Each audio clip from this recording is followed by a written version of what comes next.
Today we're going to be comparing tractors. We're going to compare the International 1086 to the Case 2290. We're going to talk about the history of these tractors, not the history on this farm, but their overall history, production years, horsepower, the good things about these tractors, and the things that maybe aren't so good. Okay, I'm going to try to run through this quick so this video doesn't get real long. We're going to start out with the 1086 just due to seniority. I've had it on the farm longer than I have the other two. So the 1086, 86 series was a replacement for the 66 series.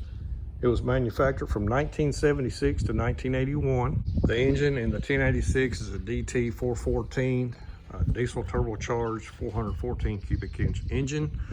This engine was used a lot in the 1400 series axial flow combines.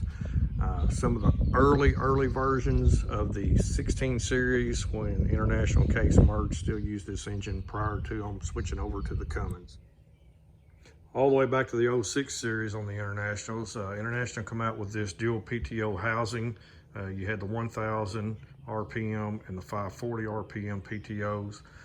That prevents you from having to change out your PTO shaft if you had an implement that had a 540 RPM PTO set up, and then you had to hook to an implement that had a 1000 RPM. You didn't have to worry about switching out your PTO shafts just to accompany that piece of equipment. The dual fuel tanks was a major advantage. It gave you a gravity feed from the rear tank down to the saddle tank, which is your main feed. The fuel is drawn out of it. I believe it gave you about 85 to 86 gallon capacity. These engines on these tractors are very fuel efficient, so that was more than enough fuel to run a long day, a couple of days for that matter, back in that time frame. The 86 series tractors did come out with two different styles of cabs. You had your standard cab, which was an enclosed cab equipped with air conditioning, heat, AM, FM radio, and if you want to pay extra, you got a cassette player with that. There was the luxury package, which was a Western style. It come out with cloth seats that were trimmed in a Western style type of design. The doors had pouches, all that was trimmed in brown leather. It was just more of a luxurious cab. Then you had your standard run-of-the-mill, what was called a winter cab. Now the winter cab was very plain. There was no heat, there was no nothing. Basically it was just an enclosure to keep the cold wind off of you. That's the style this cab has. You had your standard ROPS set up with 4-post ROPS. They had a bracket that mounted on from the inside that bolted a windshield in this area, and it was glass. Another bracket that mounted on over here on this side of the ROPS from the inside that had 2 hinges for the doors. Another post that come up through here that was bolt in, bolt take out, with the door secured to a secondary back glass. And then in the rear of the tractor was some people had plexiglass. I think for the most part they come out of the factory with just regular plastic. Again, these cabs were very basic. They were only used just to keep the cold wind off of you if you were feeding cattle in the wintertime, so there was no heat, but it beat sitting out on an open station. The standard cab was very comfortable, however it did not have much room in it. One of the disadvantages for the doors on the standard cab was the door opened up this way, as most doors come back. And lots of times when you got ready to climb up into the tractor, the wind caught you, that door would help you up in the seat pretty quick if you weren't careful. International did not do a very good job on constructing the front ends of these tractors. They were prone to wear out fairly quickly. Ironically, this is my loader tractor. These front ends, they just weren't made to last. You have a pivot point here, your pivot bolt goes through here, and it will wear extremely bad on the back side. And as you can tell, I had to burn the pivot pin out of this one whenever I first bought this tractor. It had seized up in there. The grease arc had been broke off for, it looked like, a long time. And there was no grease being pumped back here, so there was a lot of slop in this area. As far as moving the axle out, International come up with this plan that they would have a squeeze point here and one identical to it back here in the back there. And the logic of this was you had a pin here that made your adjustments to move the axles out. You loosen these up, pull this bolt out, and you slid your axles out, made your adjustments up here on your tie rod, and back in business. It was supposed to be quick, simple, and fast. But the problem was these, you couldn't tighten them down enough. There's just no way you could tighten them down enough. So you got a lot of wear on this bolt here. And after a while, this axle, it would have forward and backward movement. So when you pulled backward, it would pop. It would roll backwards a little bit. And then when you pull forward, you'd have that loose plug, it would come forward. So that was not a good design on International's part. The actual transmissions on these tractors were really good. Now, a lot of you are probably thinking, oh, no, they weren't. Well, it wasn't the transmission. It was your gear selection. As you can tell, I have a hole cut out in mine. I went in here and I replaced all this, put in new spacers and tightened all this down so there's not as much movement up here. You see a lot of tractors that had these cut out. A lot of people would try to use this to, when you get them stuck between gears. They were notorious for getting stuck between low range and reverse. Well, mine, fortunately I don't have a regular cab, so I can't get bolts out. It was your shifting linkage. You would get worn. It goes all the way back up in there. And you would have to pop it out of gear right here. So, I'll leave my bolts out, but since I've replaced all of the spacers in here, tightened all this back down, I haven't had any issues with it, and it's been working good ever since. These tractors were equipped with a coolant filter, which is the life of an engine. If your coolant gets dirty, rusty, it will stop up your coolant ports in your block, causing your tractor to run hotter. These filters, I replace mine once a year, whether it needs it or not. The disadvantage to the oil filters are, they are upside down.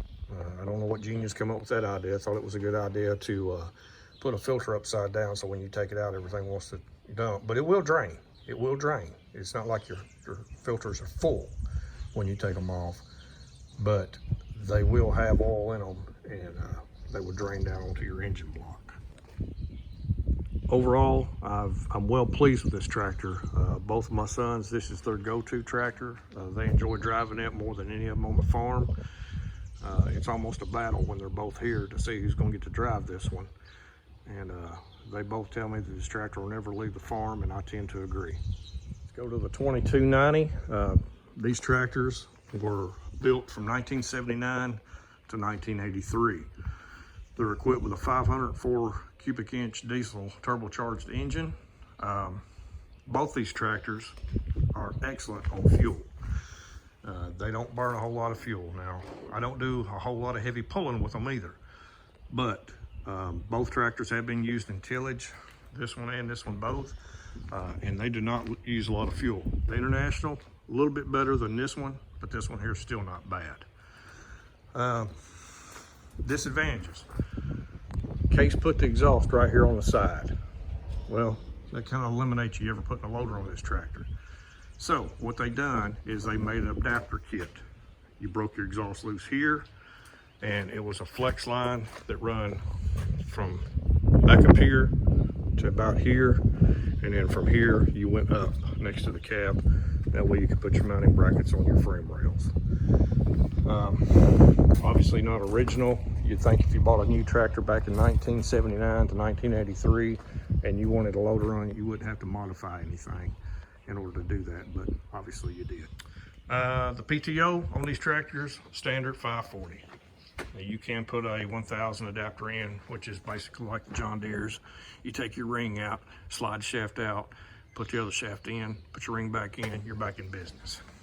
But not like this one, where you don't have to take anything out. Solid cast iron hubs, very sturdy. This tractor is equipped with a power shift. It is a 4-speed transmission with a 3-speed power shift in it. A lot of people didn't like the case because of that power shift. They had issues with it. On your power shift, you've got 1, 2, and 3. You pull it all the way back and it has reverse. So you can have the same speed in your ranges of 1, 2, and 3, and 4 going in reverse that you have your forward gears of 1, 2, and 3, and 4. But you got to be careful that you don't pull back into reverse when you're downshifting. With the hydraulics on this tractor, you do not need to run your PTO with the tractor in reverse, but your main 4 ranges in neutral. Now, I'm trying to figure out how to explain that where it'll make sense. Your main 4 gears does have a neutral position, obviously, in them, and then you have your power shift. And your power shift has the reverse at the far back side of it. If you leave that in reverse, and your main transmission ranges 1, 2, 3, and 4 is in neutral, and you're running your PTO, good case in point would be a silage blower. You're blowing silage into a silo. You will burn the pump up on this tractor. It even has a warning sticker inside that tells you not to do that, to remind you. I don't know the logic and the engineering on why they made this tractor that way, but that's the way it is. The front end on this tractor, obviously a lot beefier than the 1086. Case got it right with this. I mean, that is solid, straight up solid. Your pivot pin down here, easy to get 2 degrees, easy to replace if the need ever be. Fortunately, I've never had to do that on this tractor, but I've only had it a year. It's good and tight. Whoever had it before took good care of this tractor. It is a little tight underneath here. You can adjust your flow sensor on your hydraulics up in here, right there on top, but it is kind of tight to get your hand in there. You can bleed the brakes on this tractor, but again, it's a tight place if you ever need to, if you get air in the lines. It's tight to get up underneath there. No fault to case. I've never seen a cab tractor yet that was easy to work on underneath the case. Obviously has been around since the beginning of time. Building tractors, they were building steam engine tractors way back in the early 1900s. International has been building tractors since back in the probably early 1930s. They were so well known for the Farm All M. That was one of the best-selling tractors probably that they ever produced back in the day. Every farm around here had a Farm All M on it back in the day. But anyway, that is what we have as far as the rundown on these 2 tractors. I hope this has been educational, somewhat informative for you. And I'll try to do another one on the 485, give you a little history on that, but this video is getting a little bit too long as it is. So stay tuned, stay with us. We're going to start cutting hay here in a few days.